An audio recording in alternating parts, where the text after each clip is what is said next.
Veja qual que é a função do anestésico no bloco cirúrgico?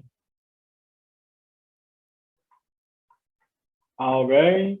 Alguém? Anestesiar o paciente para fazer, tanto faz para ele fazer a cirurgia, tanto faz para alguma mudança que precisar, para não sentir, né, professor? Assim penso eu.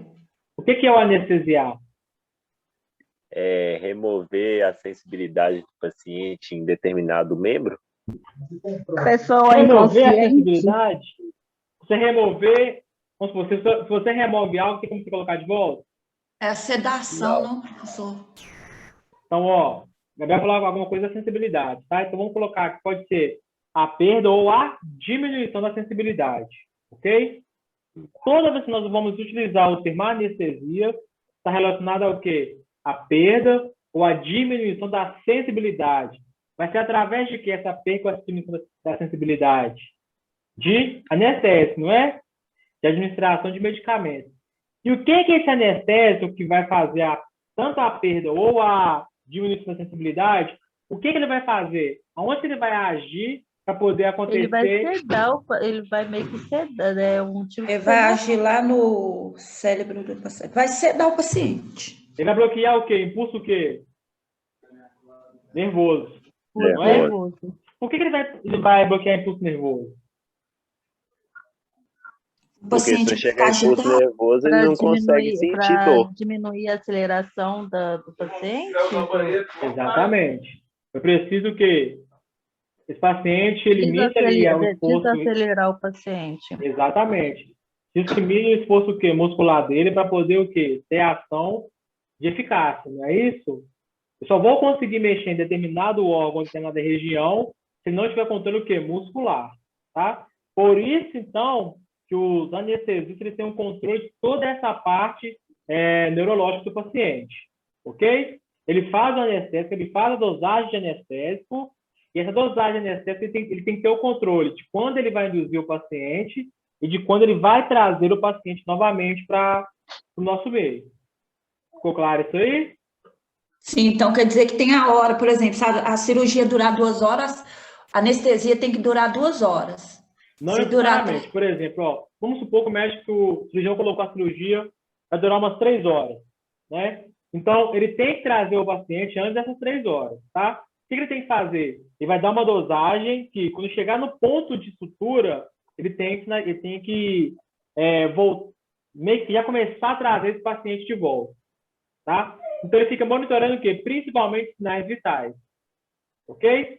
Se por um acaso o paciente começar a acordar no meio do procedimento, então tem que aumentar a sedação desse paciente, ok? Eu não posso perceber que... Diga. Qual que é a diferença, por exemplo, porque tem uma sedação que ela é uma sedação, tipo assim, não sei explicar, uma sedação que é um período pequeno e tem uma outra sedação com um período maior. Qual que é essas duas diferenças? Na verdade, nós temos a geral, né, anestesia geral, e a gente tem os bloqueios. Tá? O que é o bloqueio? Por exemplo, ó, quando eu for trabalhar com cirurgia de grande porte, cirurgia cardíaca, cirurgia neurológica, né, cirurgia abdominal, cirurgia óssea, são cirurgias de grande porte, é necessário o quê? Que esse paciente ele esteja em ventilação mecânica, tá? Para preservar via aérea superior, e de modo que ele não acorde no procedimento. Tá? Quando é uma cirurgia mais localizada, não vai demorar tanto tempo, cirurgia de pequeno porte, chegar, sei lá, 15, 20 minutos, pode ser por bloqueio, por exemplo. O escafoide, quem quebra o escafoide, né? Esse osso bem aqui, ó, você tem que fazer reparo. Então vai ser o quê? Vai ser só um bloqueio, só vou paralisar o braço, porque não vai interferir no restante do corpo, ok? As cirurgias de pequeno porte, cirurgias menores, são utilizados bloqueios. Cirurgias de grande porte são cirurgiadas de anestesia geral. Ficou claro isso aí? Mais ou menos. Por exemplo, não tem uma anestesia pouca e anestesia muito. O que vai acontecer é a dosagem que vai ser feita. Quanto tempo vai durar o procedimento? Vai durar mais ou menos umas 4 horas. Então, eu preciso anestesiar esse paciente de modo que dure o quê? Em até 4 horas a anestesia dele. Não pode acordar antes desse horário. Por isso que o anestesista ele fica o quê? Monitorando os sinais vitais desse paciente.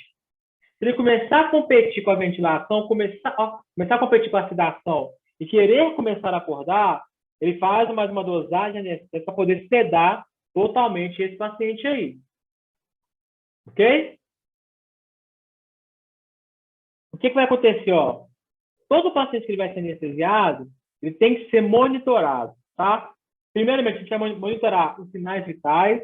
E aonde vai ser essa monitorização dele? Através do monitor o quê? Multiparâmetro, tá? A gente viu lá no CTI. Vai colocar um signomanômetro nele, vai colocar eletrodos para monitorar o quê? Batimento cardíaco e vai colocar também o oxímetro de pulso, tá? Só que aí, qual vai ser o objetivo, então, da anestesia? Você falaram que é sedar o paciente, não é? Ok. Mas ele tem 4 objetivos centrais, tá? Primeiro objetivo central, abolir qualquer tipo de dor no ato cirúrgico, tá? Paciente que passa por um procedimento cirúrgico, ele não pode sentir dor. Então, o primeiro objetivo da anestesia é o quê? É abolir a dor desse paciente durante o ato cirúrgico. Posso prosseguir? Beleza. Segundo objetivo, se nós estamos sedando o paciente, né, a gente está diminuindo as incursões musculares desse paciente, qual é o intuito, então, de sedar no paciente, além de tirar a dor desse paciente no horário do procedimento? É justamente o quê? Proporcionar conforto para esse paciente. Tá? Se eu estou tirando a dor, então, automaticamente, estou proporcionando conforto para esse paciente. Então, o primeiro objetivo é acabar com a dor ou abolir a dor, qualquer tipo de dor, na hora do ato cirúrgico. Segundo objetivo é proporcionar conforto para esse paciente. Terceiro objetivo, se eu tenho a intenção de tirar a dor desse paciente, de diminuir as incursões respiratórias, então eu preciso promover o quê? Um relaxamento muscular. Só que o que eu tenho que pensar? Se for uma cirurgia de grande porte, e nós estivermos promovendo relaxamento muscular, o que é necessário para esse paciente? Ó, cirurgia de grande porte, vou relaxar a musculatura dele. Se eu relaxar a musculatura dele, estou relaxando a musculatura respiratória também? Sim. O que vai ser essencial para ele, então? Faz a pergunta de novo, professor. Eu estou relaxando o músculo desse paciente. Então, automaticamente, o sistema respiratório vai relaxar. Ele vai funcionar eficaz, o sistema respiratório dele, por causa do relaxamento? Tem que ser entubado. Exatamente. Vai precisar ser o quê? Entubado. Entubado. Ok? Se promover relaxamento muscular, uma cirurgia de grande porte, o paciente precisa entrar em ventilação mecânica. Ah, mas ele está em ventilação mecânica porque ele está grave? Não. Preciso preservar a via aérea devido ao quê? A existência de cirurgia. Que tipo, Anderson? Cirurgia cardíaca e paciente não está em ventilação mecânica? Sim. Cirurgia neurológica? Sim. Nem sempre. A neurológica vai mexer lá na cabeça. Você tem ideia? Tem paciente, tem alguns procedimentos neurológicos que são feitos no bloco cirúrgico, que é feito com o paciente acordado. Por quê? Porque eu preciso testar reflexo motor do paciente. Então, vai ter a anestesia local ali, né, naquele paciente, vai fazer ali a indução, a incisão cirúrgica, e vai chegar em determinado momento que o médico vai pedir para o paciente levantar a mão, mexer o dedo, levantar o outro, e o paciente extremamente acordado. Mas é cirurgia de pequeno porte na cabeça, Depende. né, professor? Você acha que uma cirurgia de pequeno porte na cabeça de pequeno porte? Não. Agora essa eu fiquei desapontada se eu falar que o paciente está acordado. Essa eu fiquei. Exatamente. Por quê? Preciso testar reflexo motor. Tá? Agora, se for uma cirurgia de grande porte, tá? De modo que eu vou mexer em várias estruturas cerebrais, aí sim tem que estar entubado, tem que estar sedado. Ok? Tirando aquelas que não seja para testar reflexo motor, ele tem que estar entubado. Já pararam para pensar por quê? Já falaram assim, ó, esse paciente faz risco cirúrgico. Já pararam para pensar por que o paciente faz risco cirúrgico? Para quê, professor? Para que faz para risco cirúrgico? Como é que está a saúde, os sinais... Para ver as complicações, né? As possíveis complicações. Quem já fez cirurgia aqui e teve que fazer um risco cirúrgico? Para saber os parâmetros. Já fiz várias, professor. Para saber parâmetros. Então, o que esses parâmetros ele vai...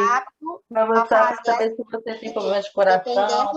Exatamente. Você saber o quê? A comorbidade desse paciente, não precisa? Então, ó, já ouviu falar assim, ó, esse paciente é risco asa 1, é asa 2, asa 3, asa 4. Já vou falar esse termo? O risco cirúrgico é asa 1. O risco cirúrgico é asa 2, é asa 3. Nunca ouviu falar nesse termo que fez cirurgia aí? Eu não, professor. Eu já fiz vários. Eu também não. Não confio, não. Vou colocar para vocês na tela para vocês entenderem. Então, olha só fazendo um objetivo aqui, então, ó. Vamos pegar uma associação, ó. Falamos que o objetivo do anestésico, né, ou da anestesia é o seguinte. Primeira coisa, é abolir a dor desse paciente no momento da cirurgia, né? Puxamos o gancho, vamos tirar a dor. Ok. Depois de tirar a dor, a gente vai promover um conforto para esse paciente, porque vou mexer em estrutura muscular, vou mexer em estrutura óssea, vou mexer em estrutura cardiovascular, vou mexer em estrutura cerebral. Para poder mexer nesses tipos de estrutura, precisamos ou é necessário promover um relaxamento muscular. Então, o paciente vai entrar em ventilação mecânica. Trazendo esse conjunto de objetivo, qual que vai ser um outro objetivo que vai fechar esse conjunto aí? Precisamos fornecer o quê? Melhores condições para a realização do ato cirúrgico. Ok? Então, a gente fecha esse objetivo. Se eu vou mexer em várias estruturas, sendo muscular, cardíaca, neurológica, eu preciso sedar, eu preciso promover conforto, preciso promover o relaxamento muscular, e esse paciente não pode sentir dor e muito menos acordar no momento do ato cirúrgico. Ok? Ah, mas isso é função nossa? Não. Fisioterapeuta, do anestesista. Ok? Quem tem um controle da cabeça ali é o anestesista. Deixa eu perguntar ao senhor. Cirurgia de água na pleura e derrame derrame periocal, como é que é, professor? Derrame pleural. Quando a pessoa faz cirurgia, é anestesia geral. E só isso, não precisa ser entubado, não, né?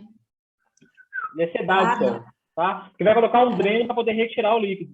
Não, professor, quando eu fiz, não colocou o dreno aqui do lado. E que eu estou falando com o senhor não de tem como fazer cirurgia de pleural. derrame pleural se não colocar dreno. Professor, o meu foi na frente. Eu fiquei com um tubo aqui na frente. Eu vou falar com o senhor que eu vi tudo. Deixa eu te falar. Então não foi derrame pleural, porque qualquer derrame pleural já tem que ter o quê? Que tem secreção dentro do pulmão. Então, secreção dentro do pulmão precisa de um dreno torácico. Não tem como eu fazer uma drenagem sem o dreno torácico. Eu fiz a cirurgia pela frente. Eu tenho a cicatriz imensa até hoje. A mangueira ficou na frente. Então não foi derrame pleural, foi outra coisa.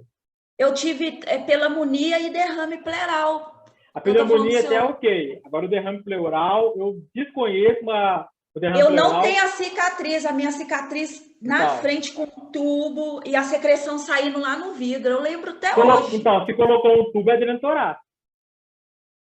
Mas eu não tenho nada do lado, o meu foi na frente. Professor, esse dreno que o senhor fala, o dreno é aquele que fica entre os arcos costais? Exatamente. Tá? Ele pode ser lateralizado, ele pode ser o quê? Na região torácica. Ok? Região torácica. Aqui, qualquer tipo de dreno que esteja instalado na região torácica é dreno torácico. Ok? Então, o meu foi na frente, professor. A cicatriz é imensa. Mas você colocou um dreno torácico. Se estava saindo secreção dentro de um vidro, é dreno torácico. Não tem como eu ter um derrame pleural e não drenar a secreção que está lá dentro. Entendeu? Não tem como. Beleza, ó. Risco cirúrgico. Então, como sempre, em alguns procedimentos do Brasil, estamos baseando em quê? Vamos nos basear na Sociedade Americana de Anestesiologia. Ok? Todo protocolo relacionado à anestesia aqui no Brasil, ele foi trago dos Estados Unidos. Tá? O que vai basear esse protocolo aí? Né? Foi elaborado uma classificação de risco para anestesia. Qual que é o intuito dessa classificação de risco para anestesia?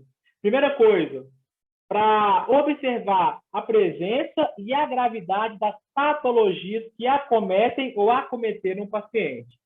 Se pergunta assim, um paciente que é hipertenso, ele tem um risco cirúrgico elevado? Sim ou não? Sim. Por quê? Porque ele tem pressão alta, pode alterar na hora da cirurgia. Exatamente, tá? Então, como que vai funcionar, então, a nossa classificação? Dessa forma aqui, ó. Deixa eu colocar com vocês aqui. Vou chamar de ASA 1 ou de P1, tá? Popularmente, é conhecido como ASA 1 aqui no Brasil. Por que ASA 1? Que é a Associação Americana de Anestesiologia, ok? Por isso se chama ASA, tá? Beleza, ó. O que vai ser o ASA 1 ou P1? Paciente que tem ASA 1 ou P1 é um paciente que saudável, normal. Então, ele não tem comorbidade, tá? Olha aí, ó, na descrição do exemplo. Não tem nenhum distúrbio fisiológico, nenhum distúrbio psicológico, nenhum distúrbio bioquímico e nenhum distúrbio orgânico. Paciente previamente rígido, que a gente chama, sem nenhuma comorbidade. Então, ASA 1, ok para operação. Não tem nada que possa complicar durante o ato cirúrgico. Ok? Paciente que é ASA 2 ou P2. Já tem o quê? Uma discreta doença sistêmica. Aí entra o caso da hipertensão, da diabetes, da asma, tá? Então, ó, esse paciente que é P2, ele tem um risco mínimo de quê? De dar alguma complicação na cirurgia. Ok? Tem alguém perguntando alguma coisa aqui. Não entendeu não, gente. Depois a gente fala isso aí, tá? Depois eu vou lançar depois. Beleza, ó. O paciente que é P3 ou ASA 3. Estão vendo que a classificação, à medida que ela vai subindo, vai aumentando o risco de complicação no ato cirúrgico, tá? Então, olha só. O paciente que é ASA 3, tá? Ou é P3, já tem uma doença o quê? Que vai limitar a atividade diária desse paciente. Mas não é o quê? Incapacitante. Ele é independente, tá? Por exemplo, ó, o paciente tem uma doença cardiovascular ou pulmonar que vai limitar a atividade dele. Como assim, Anderson? Paciente que tem uma insuficiência cardíaca, paciente que já teve um infarto, né? Paciente que tem uma angina instável, paciente que tem uma hipertensão que não é controlada, ela ficou oscilando, tá? Então, esse tipo de comorbidade que vai limitar as atividades desse paciente é considerado o risco cirúrgico ASA 3, tá? E tem que ter um grau elevado aí de dar uma complicação durante a cirurgia, ok? Olha aí, ó. Paciente que é ASA 4, né, ou P4, já a doença ou a comorbidade que ele tem já é uma doença o quê? Severa. Então, a patologia que esse paciente é portador já tem uma constante ameaça à vida dele. Que tipo de patologia, Anderson? Pessoa que tem problema em válvulas cardíacas, que tem uma insuficiência renal, que tem uma DPOC, né? Que tem algum tipo de doença hepática, que tem uma diabetes descontrolada, né? Tem algum distúrbio metabólico, já é um paciente o quê? ASA 4. Então, o grau de comorbidade que esse paciente tem já é potencialmente ameaçador no ato cirúrgico dele. Já é paciente de risco, tá? Paciente ASA 5. Olha aí, ó, como é que vai subindo. Paciente que não tem nenhum tipo... Não tem nenhum tipo de expectativa de vida, tá? Paciente em fase terminal, ok? Olha aí, ó. Paciente moribundo sem expectativa de sobrevida nas 24 horas, com ou sem cirurgia. Paciente em fase terminal, já é o quê? É ASA 5, tá? E o ASA 6 já é o paciente que tem o quê? Morte cerebral. O paciente ASA 6 é para fins de quê? De transplante de órgãos. Ficou claro isso aí? Professor, Diga. E quando o paciente chega lá na urgência e emergência, lá, que é feita uma cirurgia às pressas, e quando não é feito esse risco cirúrgico, quais são as complicações que podem ocorrer? Vamos lá. Cirurgia de emergência, o próprio nome já diz, não posso esperar, né? Então, assim, é custo-benefício, tá? Eu preciso o quê? Vamos, o paciente chegou com uma amputação de membro. Eu preciso resolver o quê? A amputação de membro, não é? Não vai ter risco cirúrgico, ok? Lembrando que, vou até tirar aqui, peraí, deixa eu aparecer aqui. Questão de prova. Risco cirúrgico só é para paciente em cirurgia eletiva, ok?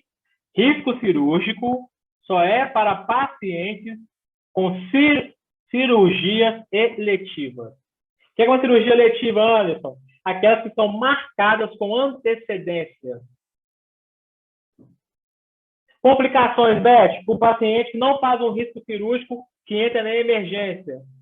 Vou ver qual é a necessidade desse paciente. Paciente, qual que é a maior complicação que ele pode ter? Óbito. Ok? Na verdade, é um vale tudo, né, professor? Exatamente. Ó, o paciente em emergência é o seguinte, ó, eu preciso tratar aquilo que é emergente, aquilo que é secundário eu trato depois. Vamos supor, o paciente engoliu, tomou uma facada e está sangrando. Mas esse paciente tem uma insuficiência renal. O que eu vou tratar primeiro? A facada que ele tomou. Está trazendo risco para ele. Depois eu trato a insuficiência renal. Ok? Outro exemplo. O paciente que tem uma sepse, precisa tomar antibiótico, mas o antibiótico está desenvolvendo uma insuficiência renal. O que eu vou tratar primeiro? A sepse. Eu trato concomitante depois a insuficiência renal. Eu preciso acabar com a bactéria. Entendeu? Então, ó, emergência não tem risco cirúrgico. Risco cirúrgico é somente em cirurgias eletivas. Ficou claro? Ficou claro. Beleza, ó, então vamos lá colocar o ASO de novo. Vamos lá, então, ó, relembrando, ó. ASA 1, ou P1, é um paciente o quê? Previamente rígido, não tem nenhuma comorbidade. Paciente ASA 2 ou P2, tem uma discreta comorbidade, mas essa comorbidade não vai impedir dele fazer a cirurgia, tá? Então, ele tem um risco mínimo de algum tipo de complicação.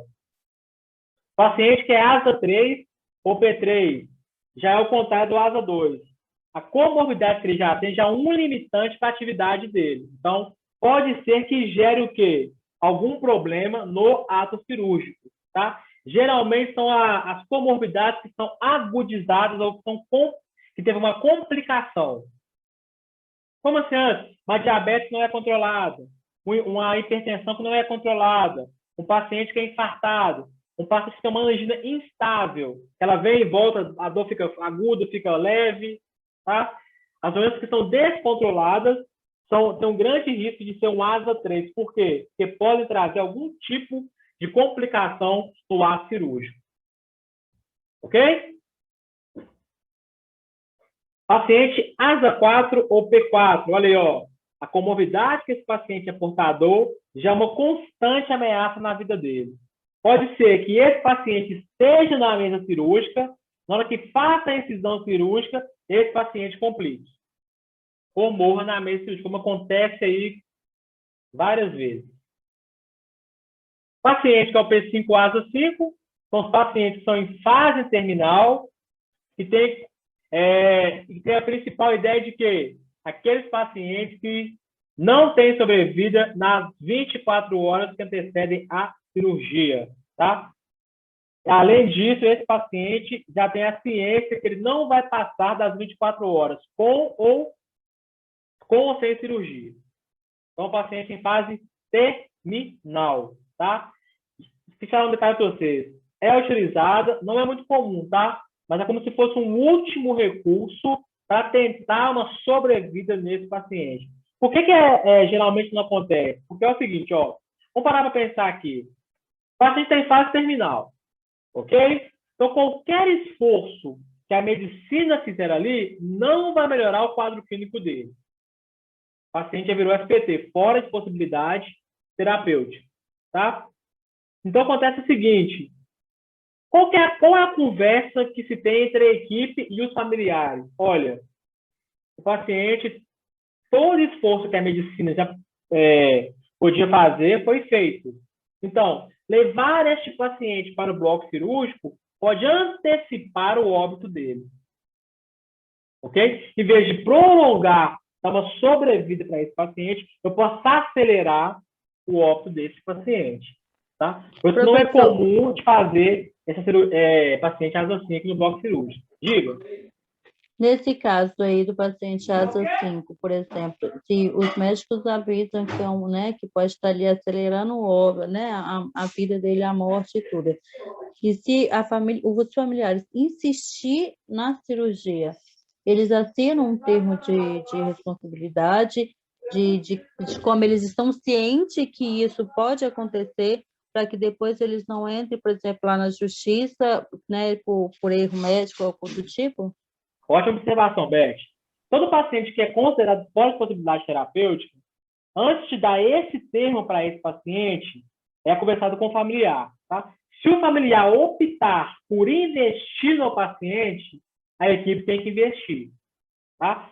Agora, os familiares que optarem por não investimento, no prontuário é descrito, conforme conversado e acordado com o familiar, paciente fora de possibilidade terapêutica, não realizar nenhum tipo de medida heróica. Se o paciente parar, nem massagem RCP a gente pode fazer. Ok?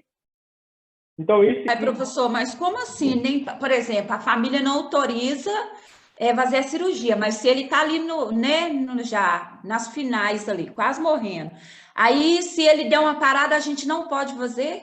Mas a familiar não vai estar lá, a gente pode tentar reanimar. Até processo, né, professor? Até processo, exatamente, tá?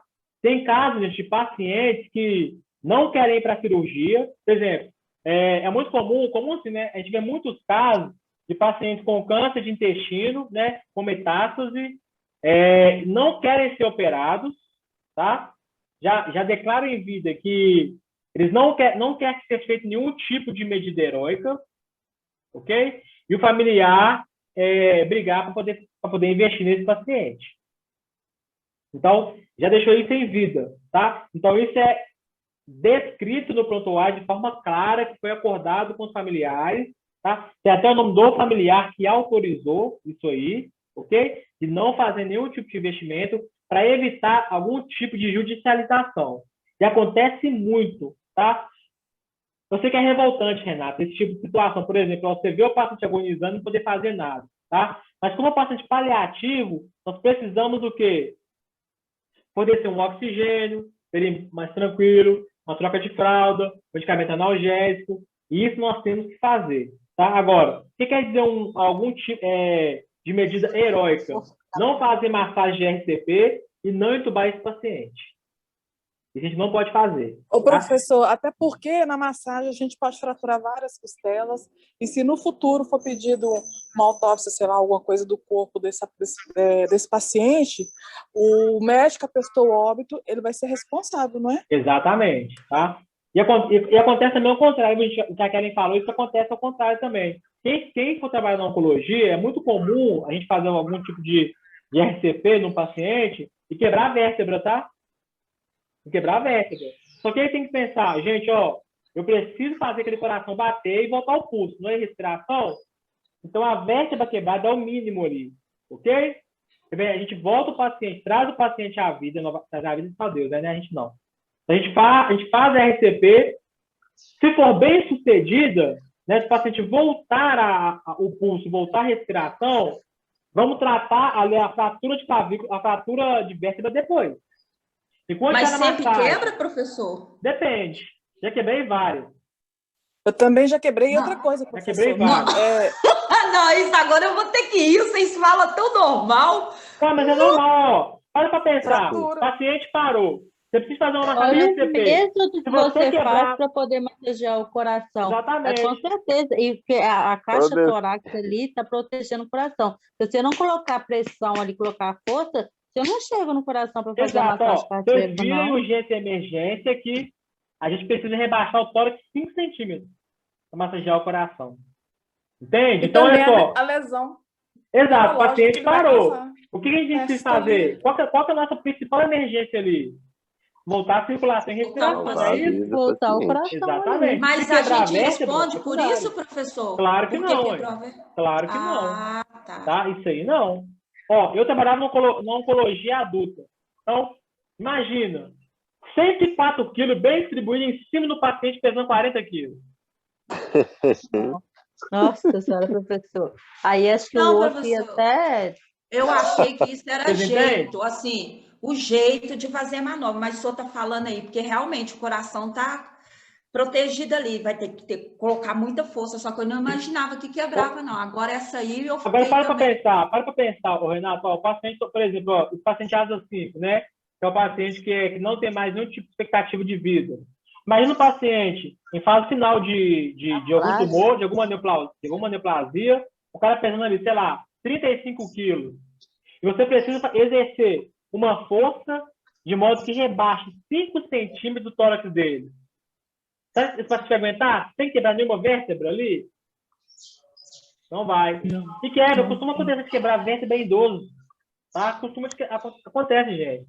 O nosso Professor. principal objetivo é o quê? Trazer a circulação de novo. E a sequela neurológica, se esse paciente voltar, é muito Exatamente. grande, que já entrou em sistolia, né? Sim, dependendo do tempo que ele ficar parado, assim, né? O custo-benefício de uma RCP tem casos e casos, na verdade, né?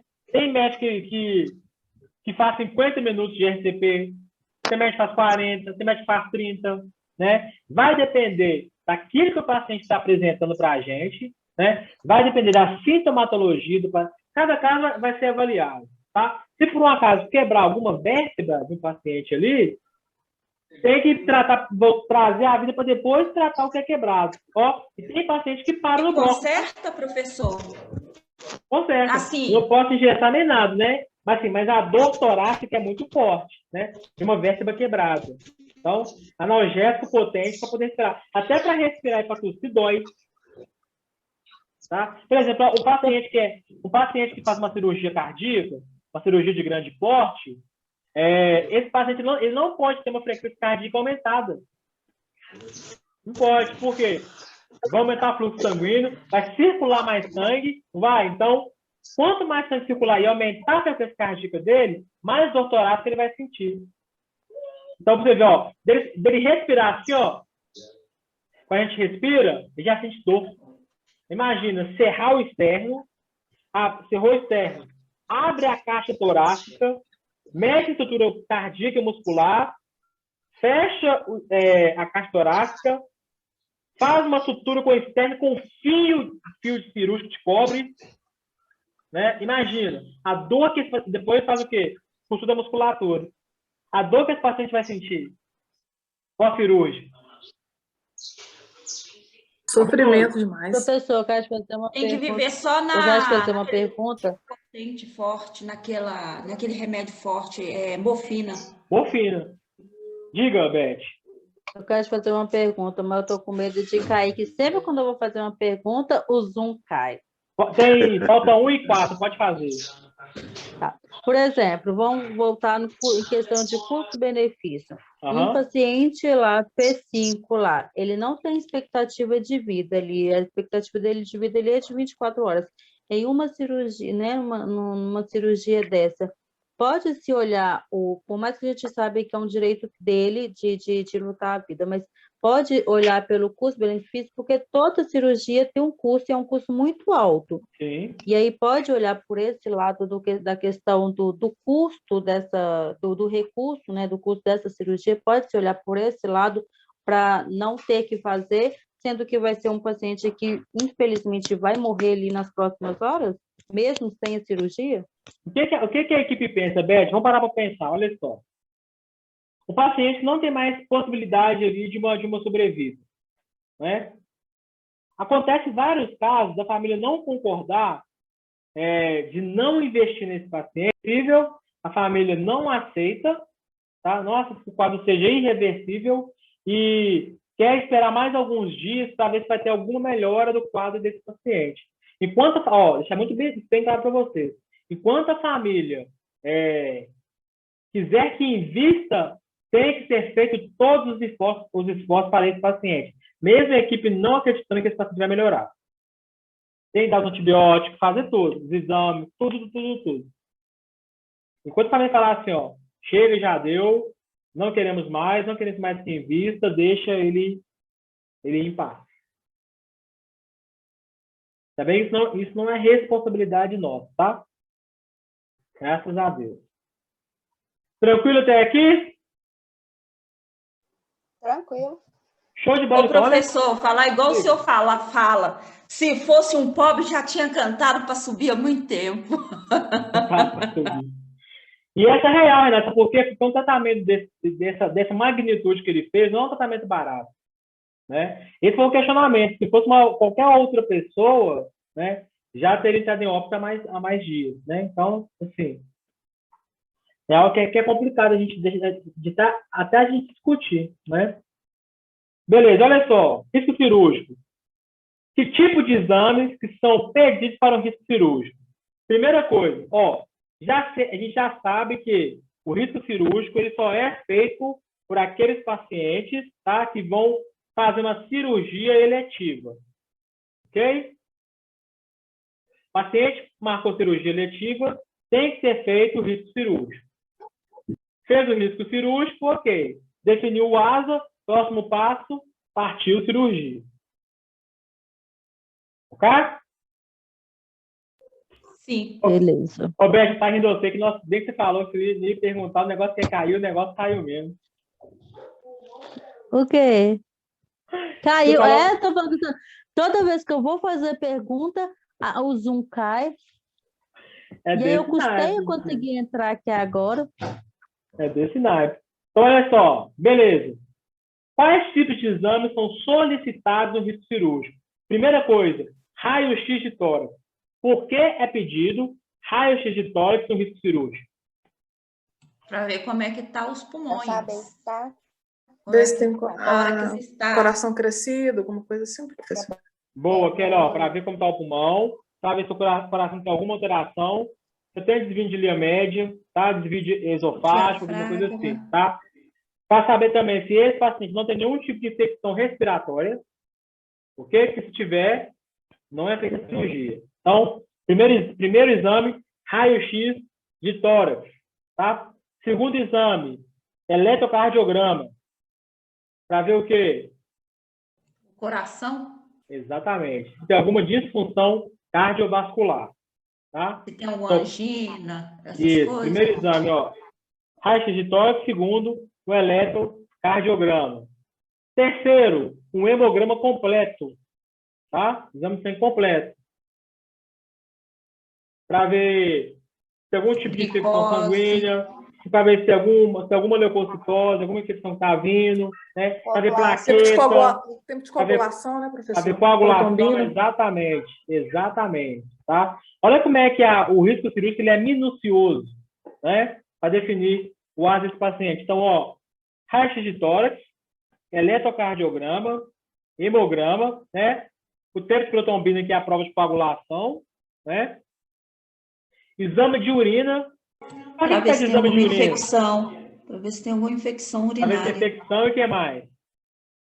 Se os rins estão funcionando normalmente? Exato. Qual é o exame que a gente utiliza para ver se o rim está funcionando normal? Creatinina e? Ureia.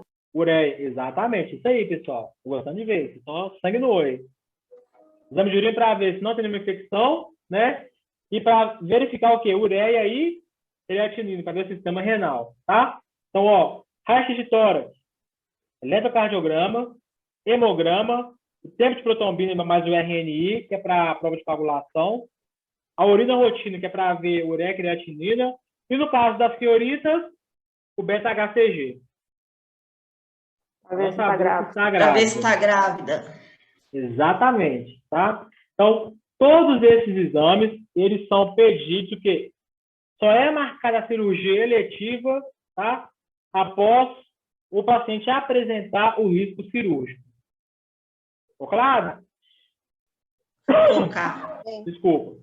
Beleza. Aí, na questão da anestesia, como que é feita a escolha da anestesia para determinado paciente? O que é levado em conta, o que é levado em consideração? A definição do cirurgião juntamente com o anestesista. Primeira coisa que tem que observar, já que está pedindo risco cirúrgico, então temos que avaliar o quê? O estado geral do paciente. Né? Tem uma comorbidade? Tem. Qual o tipo de asa que esse paciente é? Asa 1, asa 2, asa 3?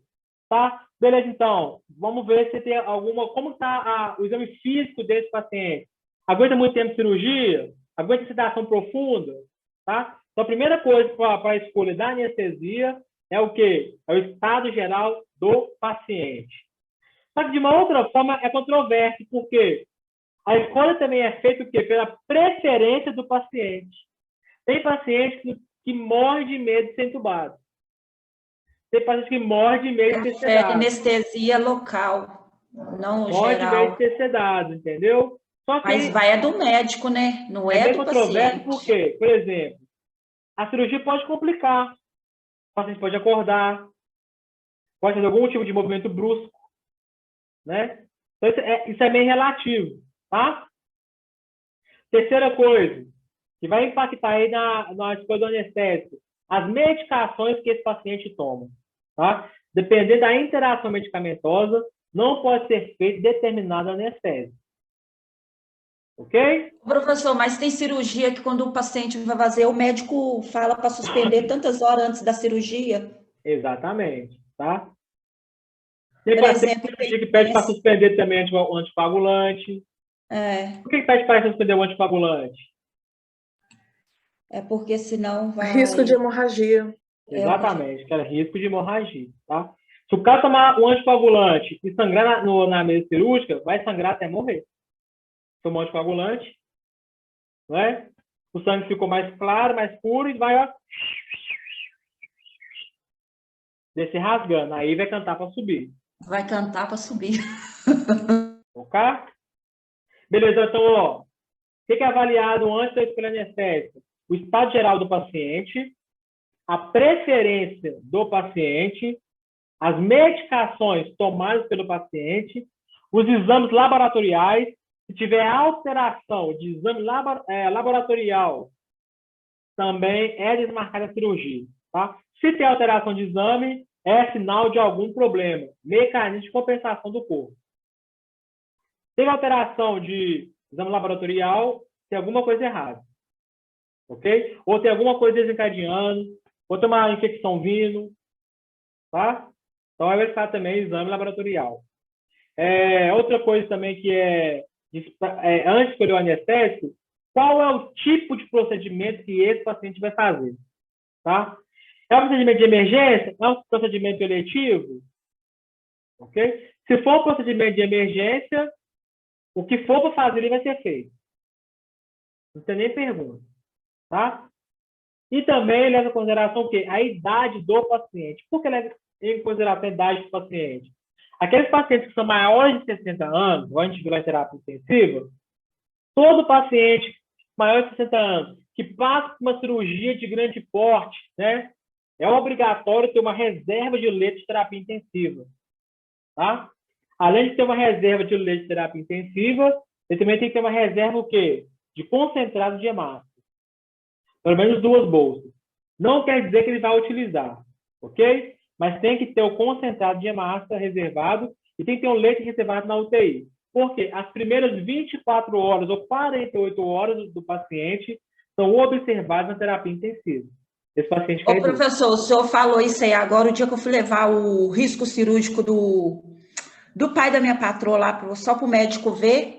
Aí ele falou, aí me explicou tudo. Aí cheguei lá, passei para minha patroa e ela falou assim, mas por que o CTI? Ele tem 80 anos. E eu expliquei para ela, devido à idade. Exatamente. Aí eu falei, não é porque ele vai para lá que é perigoso, é cirurgia de alto risco. É devido à idade. Exatamente. E para ele ser monitorado mais de perto. Sim. E quando acontece algum tipo de complicação, como já está no CTI, é mais rápido o atendimento.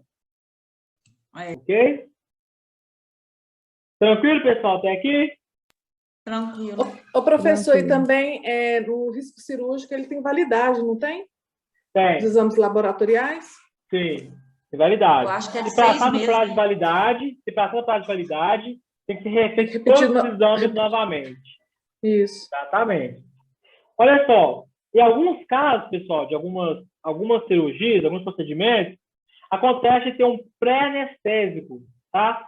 Geralmente aqueles pacientes que são muito ansiosos, né? Que fica pilhados, que tem alterações hemodinâmicas nas vésperas do procedimento, tem que ser feito o pré-anestésico. Em outros casos, alguns médicos também preferem fazer também o pré-anestésico para quê? Para que o paciente suba para o bloco cirúrgico na paz de já. Ô, professor, Ai, eu acho que eu preciso Suave. desse uma pré-anestésico coisa aí um ali mês antes. uma coisa puxa a outra. Quando eu fui operar das pernas, assim, eu cheguei lá, eu subi naquela cadeira para demarcar a perna da gente. Aí o médico tá assim, mas você tá tremendo por quê? Aí eu falei, eu tô com fome, tô com medo. Aí ele, nossa, a fome é ótimo. E eu tremia, professor, assim. E eu tremia, eu não parava. Aí eu ia levar anestesia só na coluna lá, aquela raquial, para fazer o professor, ele só falou assim comigo, desce aí. Eu tremia que ele não teve nem como marcar minha perna. Ele me deu um trem lá, eu apaguei. Vi nada. Mas esse é meu Aí o que o pré-anestésico. senhor falou. É o que o Ô, senhor Beth, falou, tá nada. a Beth, além disso, falou alguma coisa que eu não entendi o que foi. Eu falei que o pré-anestésico eu tenho que tomar um mês antes, porque pensa uma Bom. pessoa que é ansiosa, nervosa, de dar até febre, professor, na hora que eu estou lá na mesa lá para fazer cirurgia. Se acontecer Todas isso as aí, minhas você não opera, cirurgias viu? eu passo mal antes de ansiedade. Aí o que acontece? Aí tem que ser remarcada a cirurgia. Toda cirurgia, professor, eu passo mal de passar mal assim, a sensação que você vai morrer de. Às vezes é uma sensação que eu sinto, às vezes eu nem, sabe, o médico nem percebe, mas é uma sensação que eu sinto. No dia que eu fiz a minha cirurgia de laqueadura, o médico, quase que ele queria remarcar minha cirurgia, porque eu literalmente, de ansiedade, de medo, eu passei mal.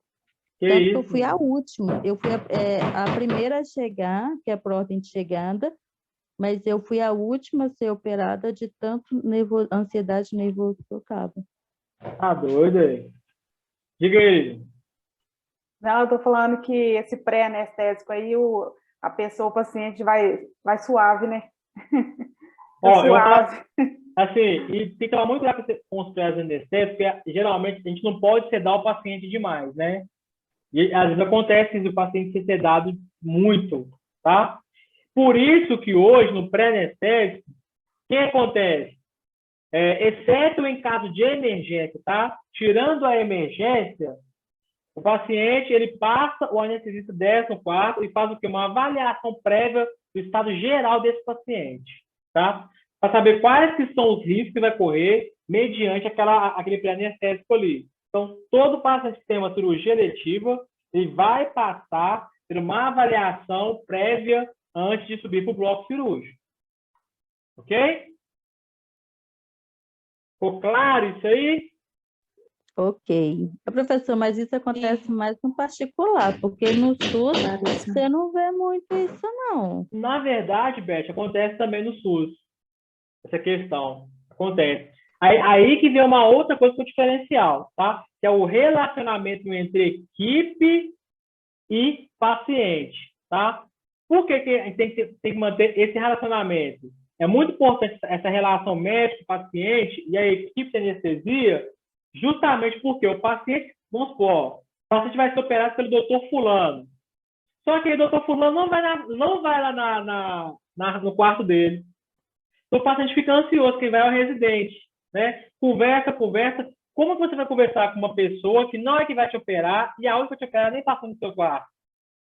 Então, hoje tem um protocolo que os próprios médicos lógico, são as cirurgias eletivas, né? Eles passam no quarto do paciente, conversam com o paciente, tranquilizam o paciente, tá? Em alguns casos até marcam aonde vai ser feita a incisão cirúrgica, tá? Para poder tranquilizar o paciente antes de ele ir para o bloco cirúrgico, tá? O que foi observado?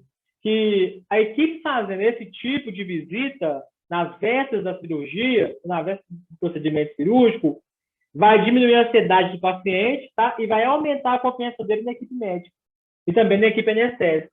Então, é muito comum o médico descer, conversar com o paciente, depois o anestesista descer, conversar com o paciente, para no outro dia fazer a cirurgia. Acontece muito o paciente ter uma confiança tão grande e nem precisar fazer o pré-anestésico.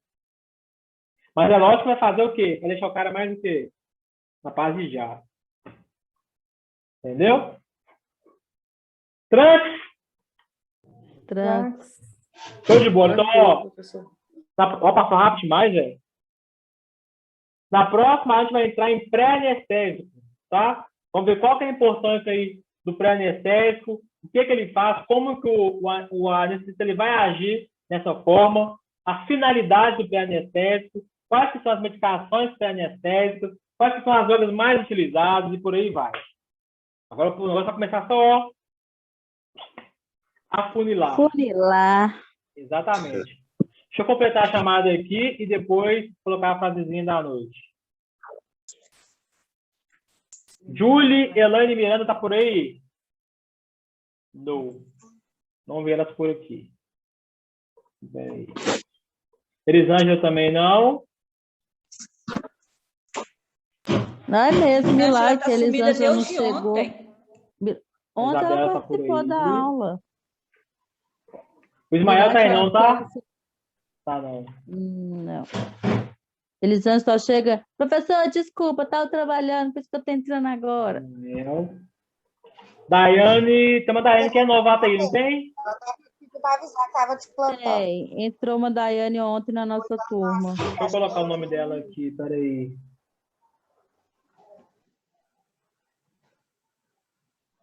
Professor, você já falou Lohane? É só quem eu falar o nome aqui que tá sem presença. Beleza, obrigada. Daiane Ramos. Vou colocar a presença para ela aqui.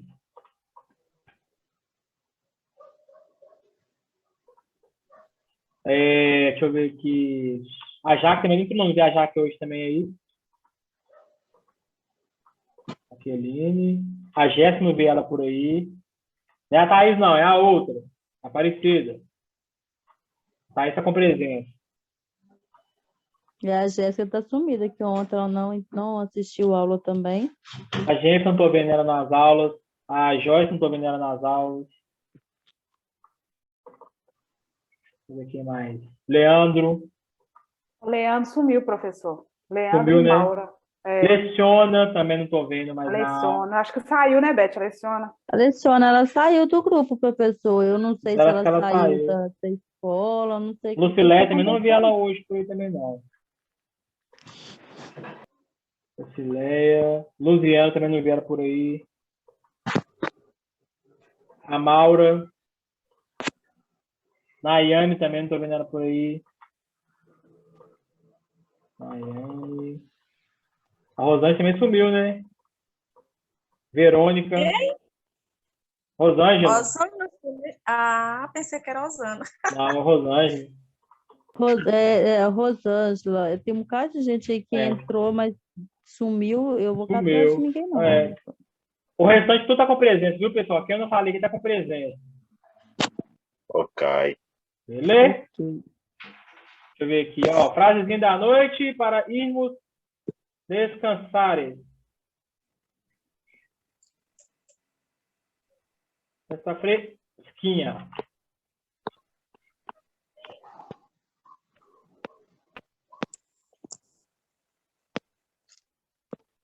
Apareceu aí? Sim. A naturalidade está na essência daquilo que você faz com o coração. Essa tá fresca mesmo. Essa tá fresca. Essa é igual a cruzeirense, tá fresquinha. Boa noite, professor. Boa noite, Galerinha, beijo pra vocês. Fiquem com Deus. Noite. Bom final de semana. Boa noite. Se cuidem. Boa noite. Beijo pra vocês. Tchau, obrigado. Tchau. Com Deus. Não são todos os pacientes que vão tomar essa medicação, tá? Qual que é o intuito, então, o objetivo dessa medicação que a gente considera ela pré-anestésica? É para reduzir a ansiedade desse paciente, tá? Existem alguns pacientes que vão para o centro cirúrgico que no momento que chega lá para poder começar a indução anestésica, ele fica no nível de ansiedade tão grande que começa a ter alteração de parâmetros vitais. Então, esse tipo de paciente que não fez o uso da medicação pré-anestésica, né, mas que ele chega lá no centro cirúrgico, na sala cirúrgica, para indução anestésica, que tem alteração hemodinâmica, alteração de parâmetros vitais, esse paciente ele tem a cirurgia cancelada.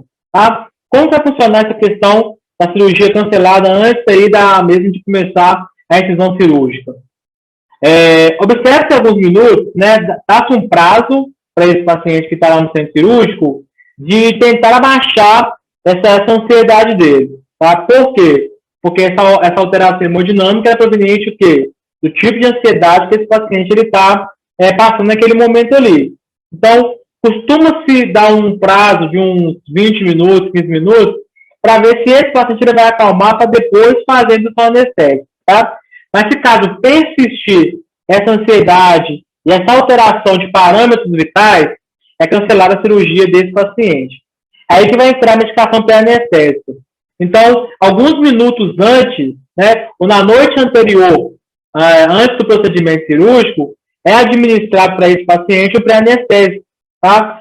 No momento que ele chegar lá no bloco cirúrgico, ele vai chegar o quê? No nível de tranquilidade que possa ser feito a indução normal da anestesia, tá? Para esse paciente, então, fazer o procedimento cirúrgico. Só que como a indução anestésica, né, essa medicação pré-anestésica, ela envolve uma gama de medicamentos no qual vai fazer uma interação medicamentosa, dependendo do medicamento, dependendo do perfil do paciente, das comorbidades que o paciente apresenta, ela pode causar algumas complicações, tá? A gente trouxe aqui as principais que realmente acontecem dentro do bloco cirúrgico, tá? Depois que faz a indução anestésica, o que pode acontecer? O paciente pode estar num grande momento de euforia, né? Ficar feliz demais, ficar agitado demais, como também ele pode levar a uma confusão mental derivada desse tipo de medicamento, tá? Dependendo da interação medicamentosa que é realizada por esse paciente, ele pode apresentar náusea e vômito, tá? Que é muito comum de acontecer na noite anterior e um pré-anestésico, tá? Porque o pré-anestésico é como se fosse um sedativo também. Então, ele começa a ficar mais identificado, né? Só que em alguns momentos ele faz o efeito contrário, tá?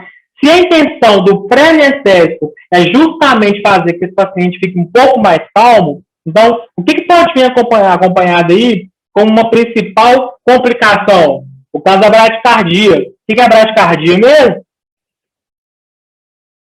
O que vai ser a bradicardia mesmo? Batimento cardíaco lento. Batimento cardíaco, você lembra? Batimento cardíaco o quê? Batimento cardíaco lento. Isso. Não. Lento? Ele vai estar lento? Lento. Brade é lento. Brade é lento, uai. Ele vai estar lento? Vai ter uma redução, uma diminuição do batimento cardíaco, não? É baixo. É bradicardia, é batimento cardíaco baixo. Diminuição do batimento cardíaco, não é isso? Batimento cardíaco. Exatamente. Então, olha só. A gente vai sedar esse paciente, com a medicação pré-anestésica. Ela tem o intuito de reduzir a ansiedade desse paciente, então pode causar uma bradicardia, tá? E se está causando uma bradicardia, está baixando a frequência cardíaca, o que pode abaixar junto também? Pressão arterial. Pressão arterial, tá? Então, olha só, tá vendo que tudo é hipo e baixo? Bradicardia, hipotensão, hipoventilação pulmonar. O que vai sair por ventilação pulmonar?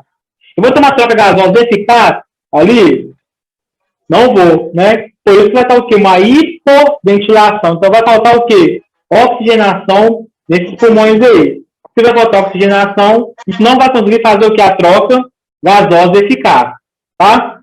Quando é uma dosagem muito alta de um pré-anestésico, o que pode provocar? Por exemplo, rigidez, né?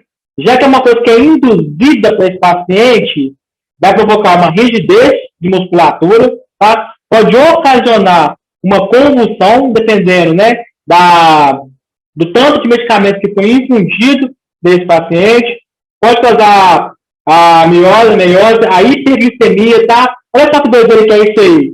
Se tudo aqui está baixo, por que pode causar uma hiperglicemia nesse paciente? Uma medicação pré-anestésica. O intuito não é reduzir a ansiedade desse paciente? Então, por que em vez de reduzir com uma bradicardia, com uma hipotensão, né, com uma hipoventilação, são complicações, por que na glicemia capilar ela não é uma hipoglicemia, mas sim uma hiperglicemia? Por quê? Ô, professor. O nível de glicose aumenta, professor. Como é que é? Mas por que aumenta? O seu tem que aumenta, porque é hiperglicemia. Mas por que vai aumentar? Professor. Por que vai aumentar? O senhor está chegando demais para mim, professor. Tá para mais alguém aí, gente? A voz? Né? Acho que é só para você, Elisângela. Tá chegando aí. Por causa de quê, Tati? Você falou? Espera que eu vou desligar aqui. Eu não estou entendendo quase. Por causa de quê, Tati? Você falou aí? Por que, pessoal? Vai acontecer a hiperglicemia. Vamos raciocinar aí. Hein?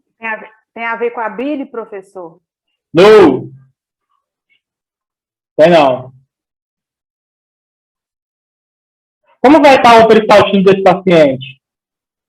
Repete a pergunta de novo, por favor. Por que vai ocasionar uma hiperglicemia? Por que quando as complicações é uma hiperglicemia e não uma hipoglicemia?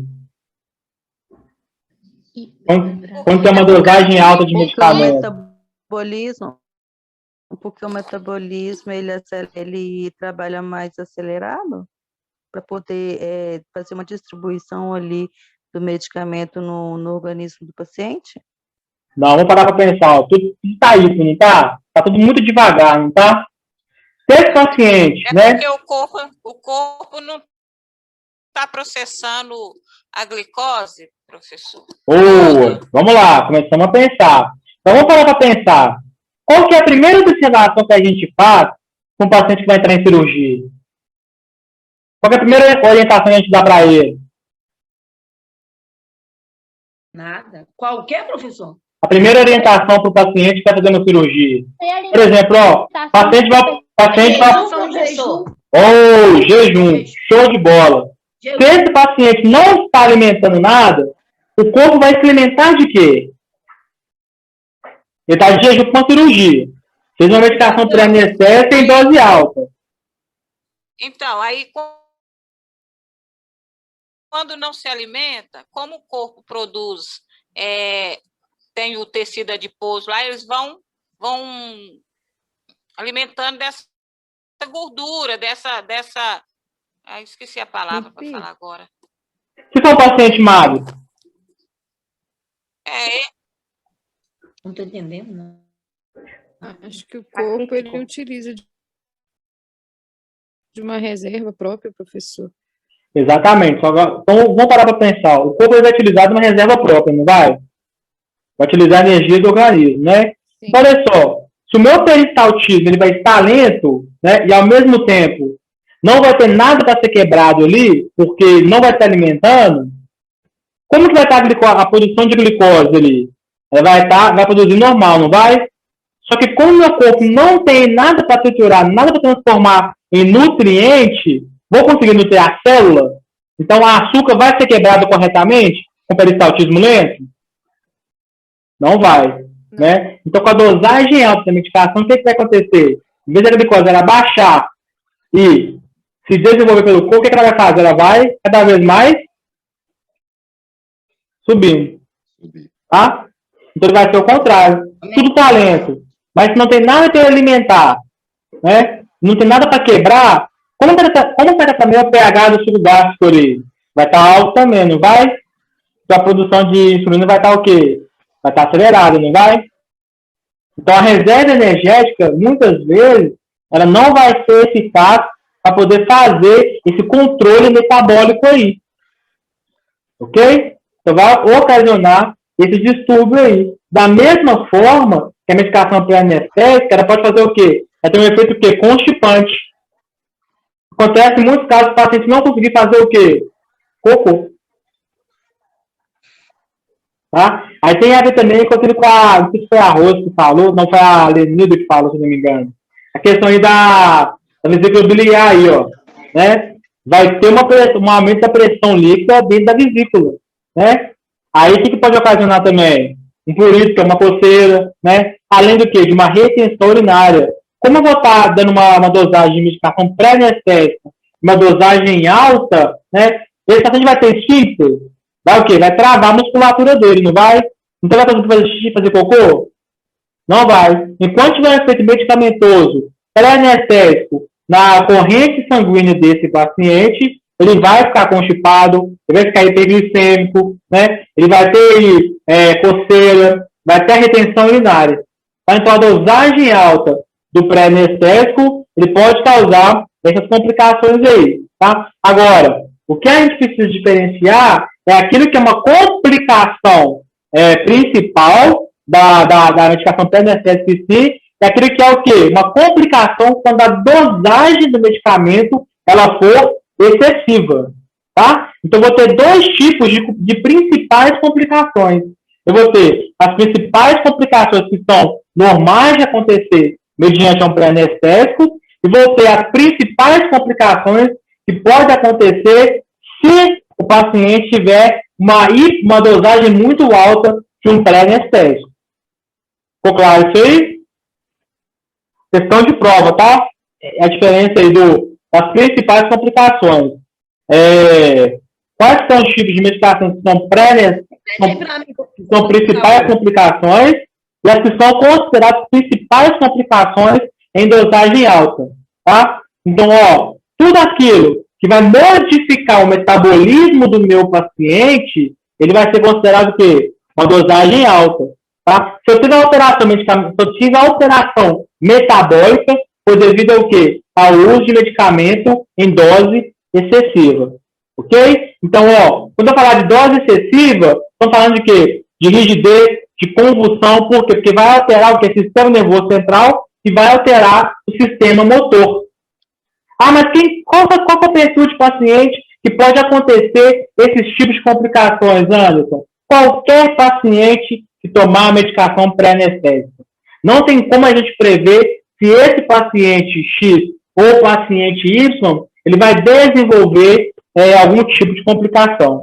A gente só vai saber no momento que essa medicação ela for o quê? Ela for utilizada ou for administrada. Ficou claro isso aí?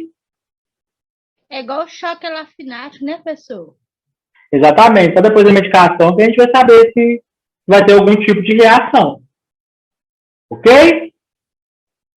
Beleza, ó. Então vamos lá. Tipo de anestesia. Quais vão ser, então, os tipos de anestesia que vão ser utilizados no bloco cirúrgico? Tá? Então, tem uma observação aí, ó, que é o seguinte.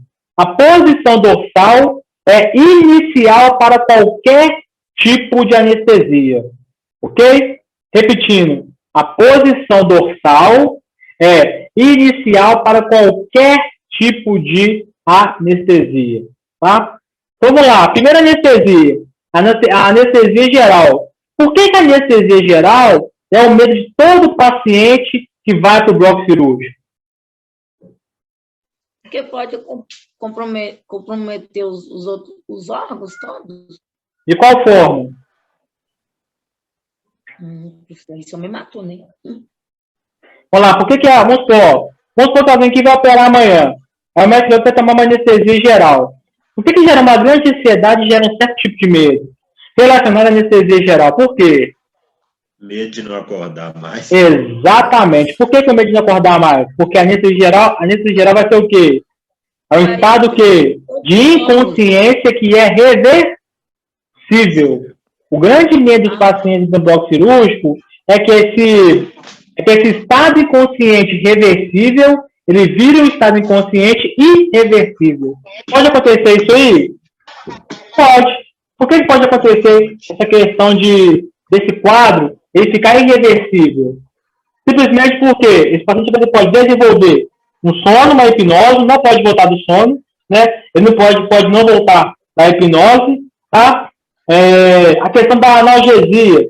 Tem muitos pacientes que sentem dor, né, depois que volta aí da indução anestésica, tá? Quando eu faço uma anestesia geral, o que vai acontecer com esse paciente? Vou bloquear o quê? Qualquer estímulo neuromotor.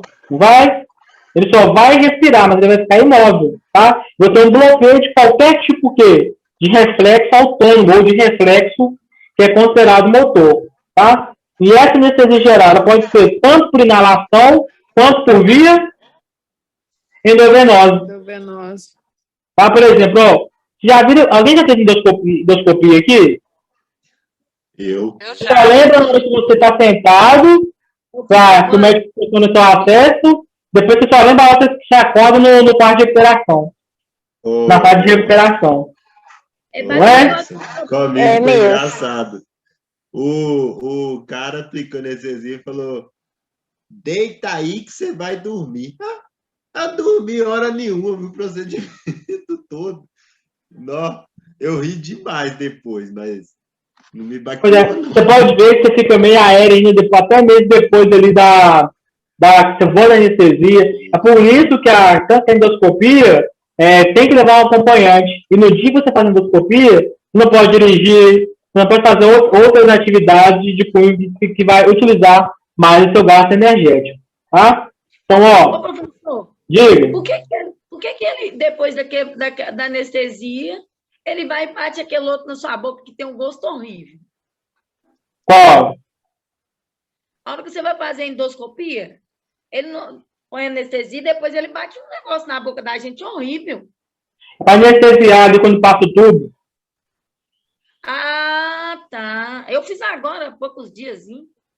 É para anestesiar quando passa o tubo. Tá, então beleza, ó, anestesia geral. Eu pensei que anestesia só. Eu pensei que só anestesia não, já dava para fazer sem ter que jogar aquele negocinho lá, um gosto horrível lá. Entendeu? Pode crer. Mas aí ele veio e jogou um negócio lá dentro da boca da gente. Mas é assim mesmo que acontece. Ó, por exemplo, você pode ver, quando eu faço a endoscopia, né, ele tem a opção de fazer o inalatório, né, que você pode ver que funciona o acesso e coloca o oxigênio lá para você, um catéter nasal, tá? Naquele catéter ele também tem um anestésico. Tá? Então, ele vai sedar o paciente, de modo que ele não veja o que está acontecendo. Ele pode ficar o quê? Ansioso quando o tubo passa na boca, tá? Olha, ó. Anestesia geral, ó. Quando a gente falar que é um estado inconsciente reversível, sempre vai ser anestesia geral, ok? Estado inconsciente reversível, tá? Desde que esse estado inconsciente reversível, ele seja caracterizado por quê? Por algum tipo de indução anestésica, ok? Beleza, ó.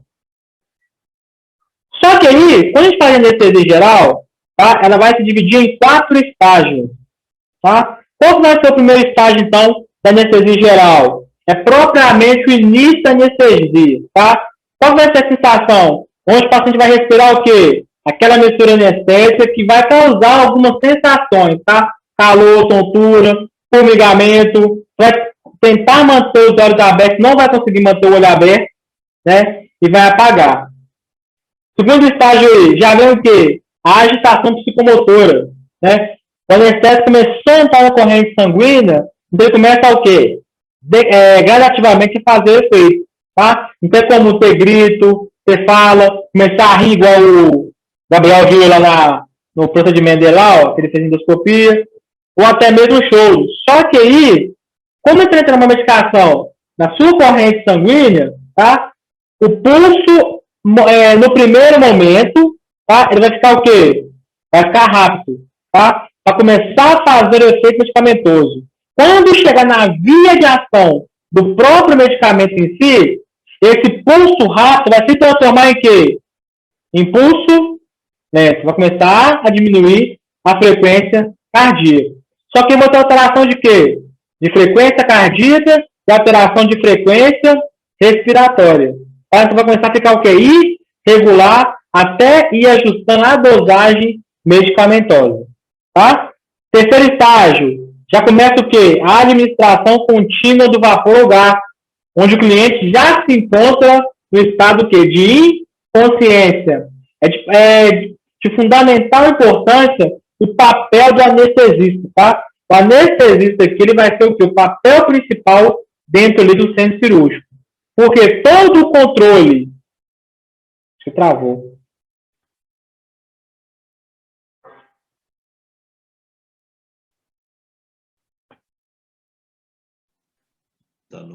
Travou aí? Não. Travou não, né? Ah. Vocês estão tão quietinhos que eu tô achando que você travado aqui. Não. Não, beleza, então, vamos lá. É que nós estamos prestando atenção na aula, meu jovem. Já estamos quietos assim, o até caiu. Tem mais coisa, travou aí com o pessoal. Então, beleza, ó. Terceiro estágio, ó, já é o quê? Já é a inconsciência desse paciente, tá?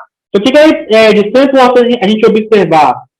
Quem vai ter o controle da estabilidade hemodinâmica, ou quem vai promover a estabilidade hemodinâmica do paciente, vai ser o anestesista, tá? Ele vai estar no controle da indução anestésica e ele vai estar no controle de trazer esse paciente de volta. Tá? Deu para entender isso aí? Então vamos lá. Beleza, ó. E o quarto estágio? Diga. Travou. Travou para mim também. Vamos lá. Terceiro estágio.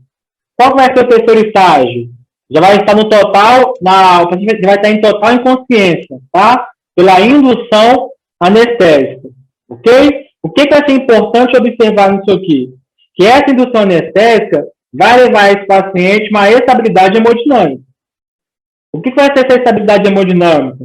Quando está fazendo várias medicações ao mesmo tempo e mostra que esse paciente não acorde no ato cirúrgico, é de total importância o anestesista fazer o controle do estado hemodinâmico e do estado neurológico desse paciente, tá? Então, vai estar nas mãos ali do anestesista a indução anestésica e a retirada da indução anestésica. Ok?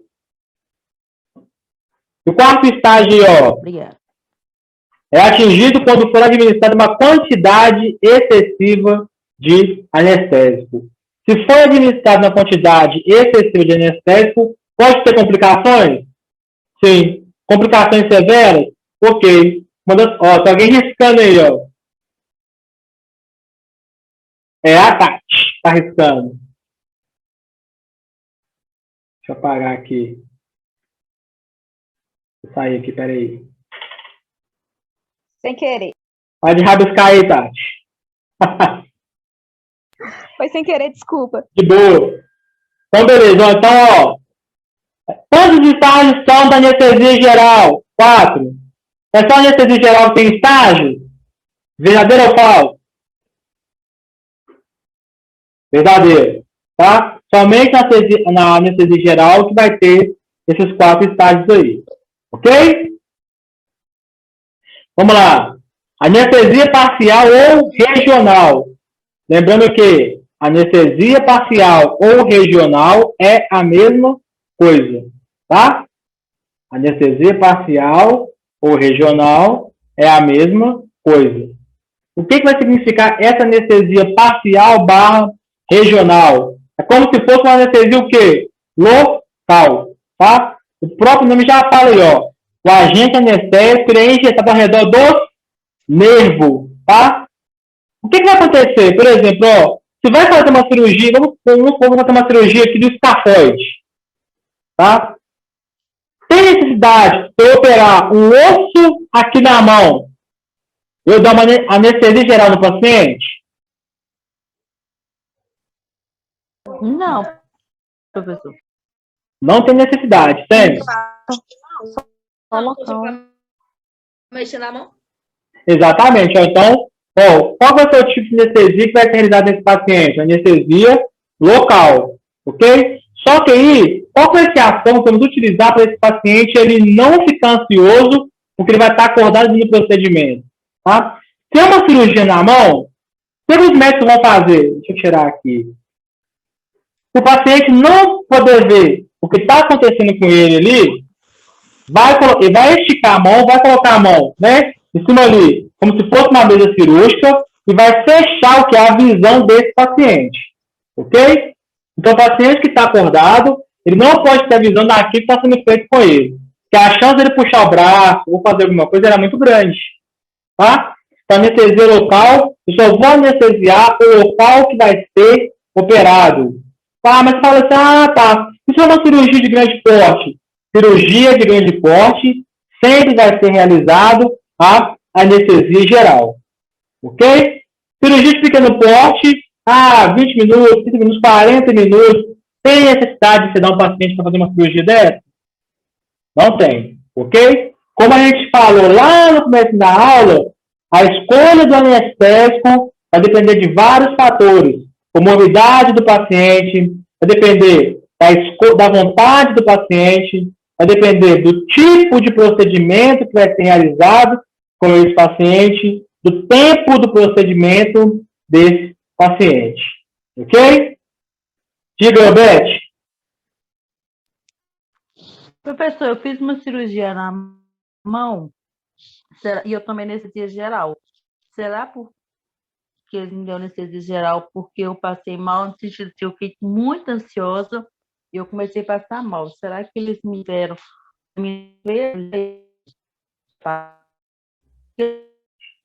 minha cirurgia foi simples?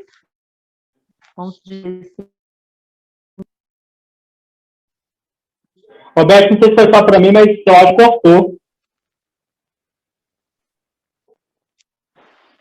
Eu falei o seguinte, eu fiz uma cirurgia na mão para retirada de um cisto e uma outra cirurgia no nervo que estava inflamado. E eles me deram anestesia geral. Será que eles me deram essa anestesia geral pelo fato de eu estar tão ansiosa que eu passei mal, a minha pressão caiu, ou, tipo assim, aconteceu um monte de coisa lá, até febre eu tinha dado. Será que eles me deram essa anestesia geral para mim não ver e não atrapalhar a cirurgia? Dois fatores importantes. Primeiro, o nível de ansiedade que você estava, né? Poderia realmente atrapalhar o ato cirúrgico. E outra, estava com o nervo inflamado. Entende? Então, a dor de você mexer no nervo inflamado, ela é insuportável, né? Então, prefere você dar ao paciente por quê? O que vai acontecer com a dor?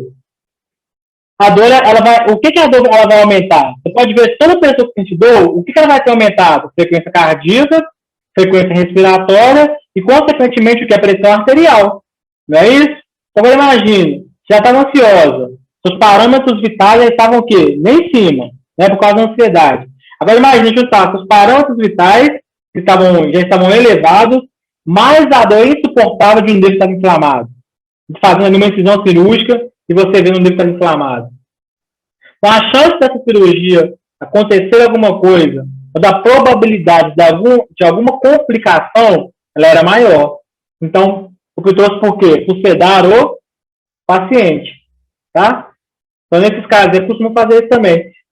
Para começar, nesse caso seu aí, na verdade, não é nem para ter feito uma cirurgia, né? Pelo nível de ansiedade que você apresentou, costuma-se não operar nesse nível de ansiedade, né? O que tinha que ter feito antes? A medicação pré-anestésica. Ter te dado uma dosagem às 22 horas do dia anterior, né? Te dá uma outra dosagem às 5 da manhã, poucas horas antes da anestesia. Por quê? Quando você chegasse lá no bloco na sala cirúrgica, já estava mais ou menos com a sedação encaminhada. Então, ele vai fazer o complemento da sedação. Tá? Então, nesses parâmetros, por isso que tanto o médico, a importância do cirurgião, a importância do anestesista, ela é muito eficaz. Por quê? Se o anestesista não conhece o paciente que ele vai trabalhar antes do ato cirúrgico, quando chegar lá, e esse tipo de paciente, como foi o seu caso, acontecer lá, a chance de dar alguma coisa errada ela é grande. Tá? Então, o que a gente observa demais? Quando o paciente que é pré-cirurgia, né, ele faz internação para operar no dia anterior, é comum, em 90% dos casos, fazer a medicação pré-anestésica, tá? Quando a hora do paciente chegar lá em cima na mesa cirúrgica, quase na hora da indução anestésica, não dá nem tempo dele dar os piti lá. Quando eu falo os piti, é de complicar, de chorar, de pressão subir, essas coisas, ok? Quando acontece demais de paciente que não faz a medicação pré-anestésica, quando chega na mesa cirúrgica, o cara desiste de operar. Acontece demais isso aí. Então tem a cirurgia cancelada. Tá? Agora, olha o transtorno que isso vai trazer. Aí, é por isso que é feito o risco cirúrgico. Tá? O risco cirúrgico também ele vai falar também para a equipe médica e para a equipe de anestesistas qual é o tipo de sedativo que pode ser utilizado para esse determinado paciente.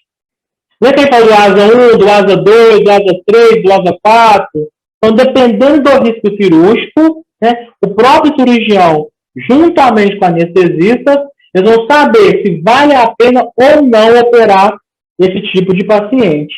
Tá? Você pode ver que é de uma responsabilidade muito grande você fazer uma escolha de uma anestesia para um determinado procedimento. Né? Aquilo pode dar certo, como também pode dar errado. Como é qualquer cirurgia. Né? A única certeza que a gente tem é que a gente vai morrer. Né? Mas não sabe nem o dia, nem a hora, e nem como. Né? Mas tem gente que profila.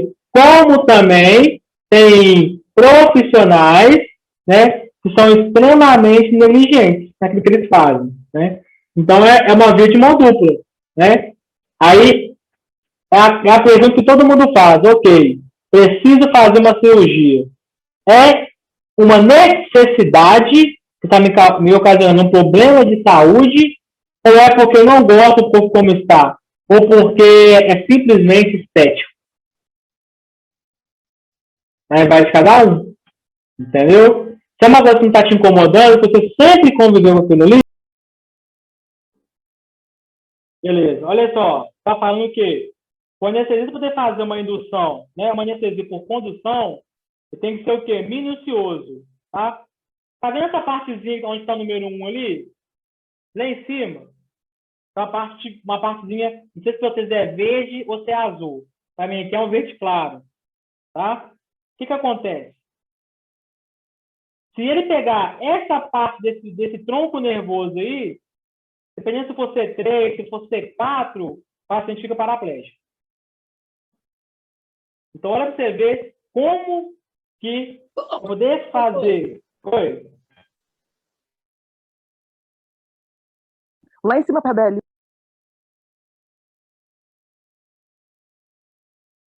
Não entendi, o Kelly.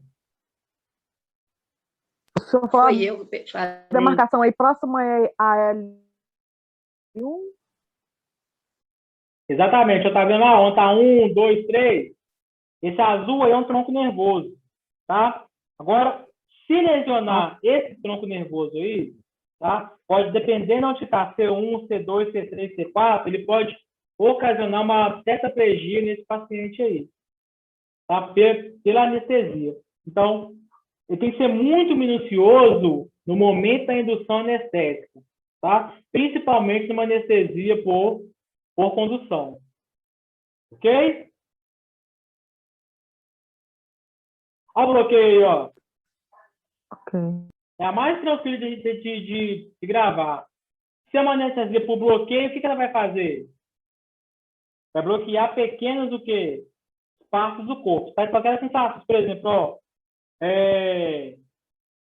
quem faz uma tenólise óssea, aqui, vem aqui no punho aqui assim, ó, faz um bloqueio, tá? Aparentemente, enquanto estiver fazendo ali o procedimento cirúrgico, vai sentir um formigamento e não vai conseguir mexer na mão.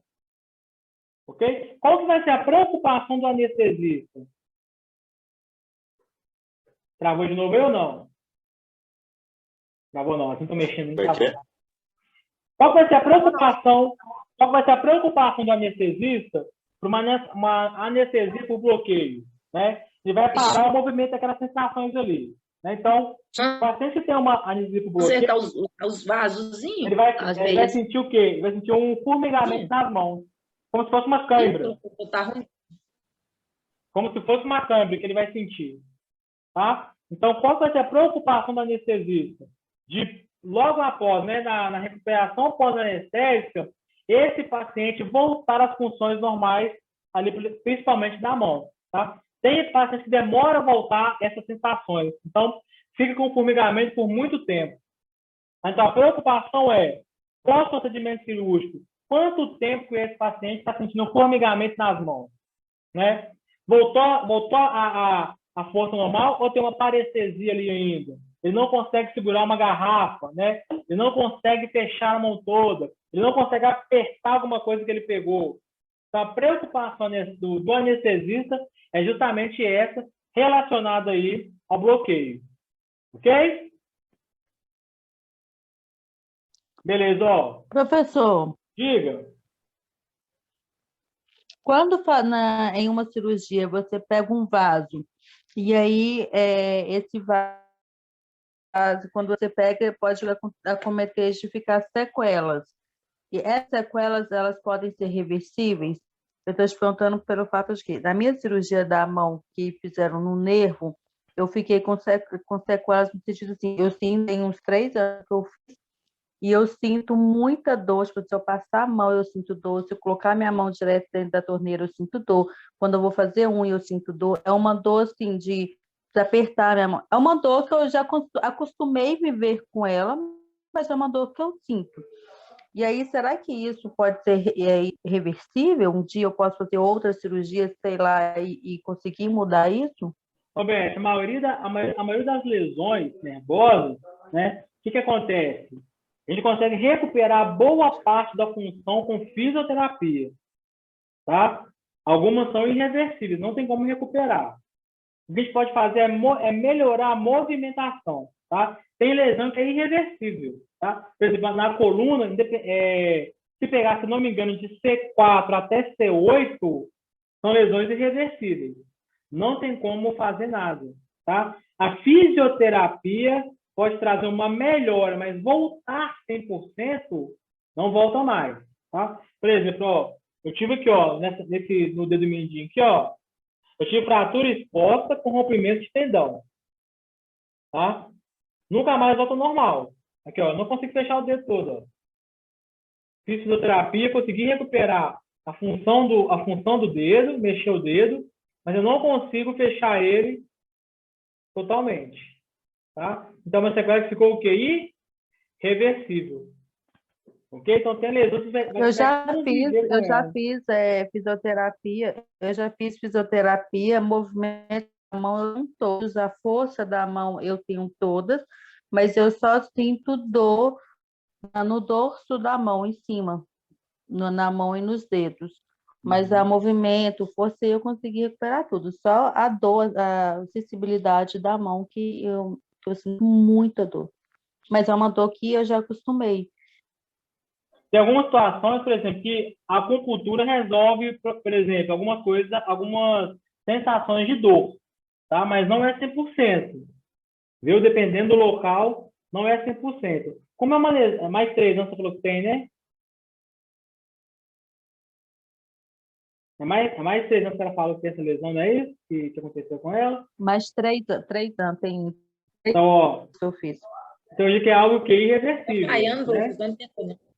Né? Então, é algo irreversível. Se não melhorou com 3 anos, mesmo fazendo físio, então, já chegou na capacidade máxima da função, né? É igual meu dedo aqui, ó, chegou na capacidade máxima, a partir daqui não vai mais, não. Então, é aquela que a gente aprende a conviver com a lesão. Tá? Tranquilo?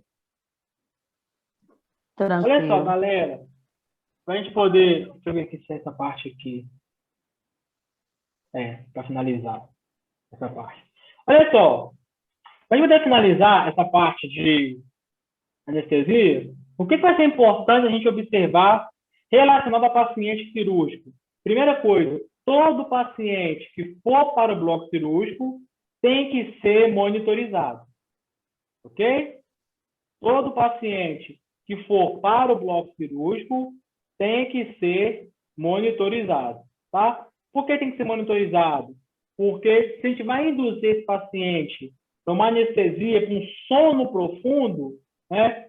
Por que eu tenho que monitorizar? Justamente para saber se os parâmetros vitais deles estão caindo ou se estão mantendo o quê? No nível de normalidade, tá? Independente da cirurgia que o paciente vai fazer, o paciente tem que ser monitorizado, tá? Uma outra coisa muito importante também para esse paciente do centro cirúrgico é um acesso que venoso periférico calibroso, tá? Se não acompanhar muito dessa forma aqui, ó, do médico chegar falar com vocês assim, ó, esse paciente vai para o bloco cirúrgico amanhã, 7 horas da manhã, tá? Então, antes desse paciente ir para o bloco cirúrgico, gentileza, funcionar o acesso venoso calibroso. Quando fala calibroso, ou é com gel com 20 ou é com gel 18, ok? Para o bloco cirúrgico. Se você funcionou, por exemplo, é muito comum de acontecer de um paciente que está internado na sua instituição, no seu andar, né, subir para o bloco cirúrgico com acesso que acabou de funcionar com gel com 22, o pessoal tirar aquele acesso e funcionar o outro mais calibroso. Tá? Isso é de praxe do bloco cirúrgico. Subiu com acesso 22, é retirado aquele acesso e é funcionado o outro. Em algumas instituições, qual é o protocolo? Não retirar aquele acesso que está ali, mas funcionar o outro mais calibroso. Quando ele vem do bloco, ele vem com o seu acesso que você funcionou e com o que foi funcionado no bloco cirúrgico. Qual que você vai manter? O que tiver mais perto. Ok? Por via de segurança, mantém os dois. Tá? Até o paciente voltar totalmente ali da anestesia. Tá? Via de regra, paciente em estado de recuperação pós-anestésica, ele só vai descer para o andar quando ele recuperar totalmente a consciência e quando ele recuperar o quê? A movimentação dos membros superiores e dos membros inferiores. Se ele não está sentindo a perna, fica na recuperação pós-anestésica. Não está sentindo os braços, fica na recuperação pós-anestésica. Ok? Só vai para o andar quando ele recuperar a função motora, tá? Tanto os membros superiores quanto os membros inferiores. Paciente de alta, vai para a cirurgia, depois só vai para o quarto para passar, finalizar o restante da anestesia e ganha alta.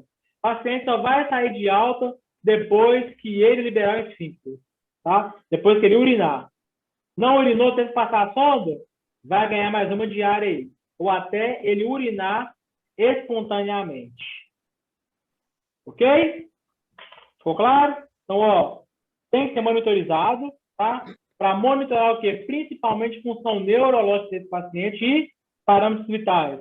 Tem que funcionar um acesso vascular calibroso, tá? Com gel com 20 ou gel com 18. O que mais? Só isso? Vai para andar quando recuperar os movimentos. Exatamente. Tá? Às vezes, o paciente ele fica mais tempo na recuperação pós-anestésica do que no próprio procedimento em si, porque demora a recuperação. Porque muitas vezes o anestesista ele excedeu a dosagem de sedativo ali. Então, o paciente ele demora a acordar. Ficou claro isso aí? Então, beleza, então. Ó, uma coisa relacionada à indução anestésica, que a gente acabou de falar, que é o ponto principal, tá? Como o medicamento anestésico ele causa uma grande agressão fisiológica no corpo, porque ele está forçando o corpo a parar as atividades, é muito importante fazer essa observação naquilo que se assemelha ao coma, tá? Porque um estado de inconsciência pode gerar um coma induzido. Tá? Então, a preocupação na indução anestésica é desse paciente que foi induzido ali com medicamento, ele não voltar ao estado normal dele. O que é não voltar ao estado normal? Ele ficar sem qualquer tipo de reatividade ou de estímulo externo. Você pegar uma luz, bater no olho dele só, ele nem mexer o olho. Você pegar um braço, soltar o braço cair pesado. Você pegar uma perna, soltar uma perna e a perna cair pesado, tá? Acontece muitos erros que vão levar também o paciente a um coma induzido, tá? O problema é, será que esse coma que foi induzido vai conseguir ser revertido? Eis a questão. Ok? Ficou claro aí? Isso aí? Que tipo de relaxante que a gente vai utilizar? Sim. Aí, pode falar. Geralmente vai utilizar Dolantina. Não, não é nada não, professor. Ah, tá. Geralmente vai utilizar uma dolantina, um fentanil, um quelicin. A droga vai ser de escolha do anestesista, tá? E o tempo que esse paciente vai ficar anestesiado durante o procedimento cirúrgico, tá? O que acontece no bloco? Eles fazem uma programação, né? Uma programação segura. Se eu sei que a cirurgia vai durar aí por volta de 2 horas e meia, então qual vai ser o cálculo do anestesista? Quando tiver quase se aproximando a 2 horas e meia, tá? Ele vai fazer mais o quê? Mais uma dosagem para exceder pelo menos uns 10, 15, 20 minutos aí após a finalização do ato cirúrgico, tá? A gente chama de zona de segurança. Se acontecer alguma intercorrência, já está calculado aquele sedativo ali para esse paciente permanecer durante aí a intercorrência que ele vem apresentar no momento ali que tiver com a incisão cirúrgica. Ok? Dúvidas?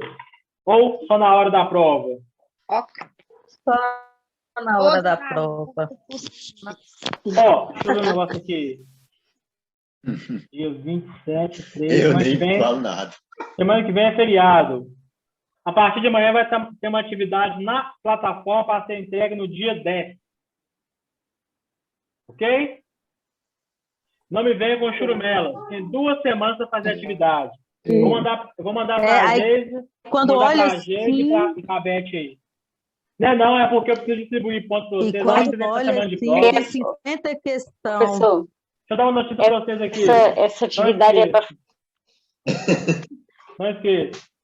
Na última semana, antes da prova de 30 pontos, a gente vai ter uma aula prática em simulador, ok? Já deixei agendado lá já. Arrasou. Beleza. Show? Fechou. Na última semana antes da prova de 30. Show. Fechou? Frasezinha da noite. Peraí.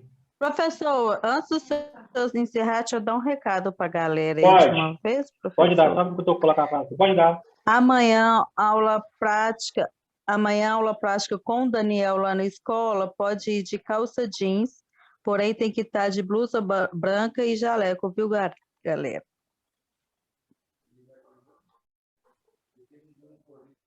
Na atividade, as orientações para a atividade. Amanhã eu vou mandar para a Geisa e para a Beth. Ok? As orientações eles repassam para as respectivas turmas aí. Frasezinha da noite. Aquele que não tem tempo para cuidar da saúde vai ter que arrumar tempo para cuidar da doença. Fiquem Obrigada, espertos. viu, professor? Muito obrigada. E se cuidem aí. Ok? Galerinha, boa noite para vocês. Frasezinho, ó. Tem que ser assim. Boa noite para vocês. Boa noite para todo mundo. Se cuidem. Boa noite, Até professor. semana que vem. Boa noite, Beijo. professor. Boa noite. Obrigado.